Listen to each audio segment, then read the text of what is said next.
Andhra Pradesh assembly ఎన్నికల వ్యూహ రచనలో వైసీపీ అధినేత దూకుడు పెంచారు. అందరికంటే ముందుగానే అభ్యర్థులను ఖరారు చేసి ప్రచారంలో దూసుకుపోవాలని ప్రణాళికను రచిస్తున్నారు. తాడేపల్లి క్యాంప్ ఆఫీస్ వేదికగా భవిష్యత్ కార్యాచరణను రచిస్తున్నారు. ఇందులో భాగంగా రాష్ట్రంలోని అన్ని అసెంబ్లీ నియోజకవర్గాలకు ఇన్ఛార్జీలను ప్రకటించనున్నారు. అదే అభ్యర్థుల జాబితాగా మారనుంది. వైసీపీ అభ్యర్థుల తొలి జాబితా హెచ్ఎంటీవీ చేతికి చిక్కింది. ఇదే ఫైనల్ కానుంది. మొత్తానికి దాదాపు 15 రోజులుగా సాగుతున్న సుదీర్ఘ కసరత్తుకు తెరపడింది.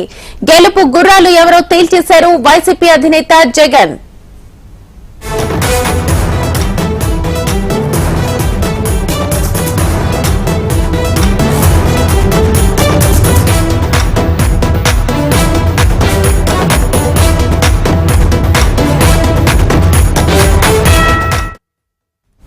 ఉమ్మడి తూర్పుగోదావరి, పశ్చిమ గోదావరి జిల్లాలకు సంబంధించిన ఇన్ఛార్జీలను జగన్ కాసేపట్లో ప్రకటించనున్నారు.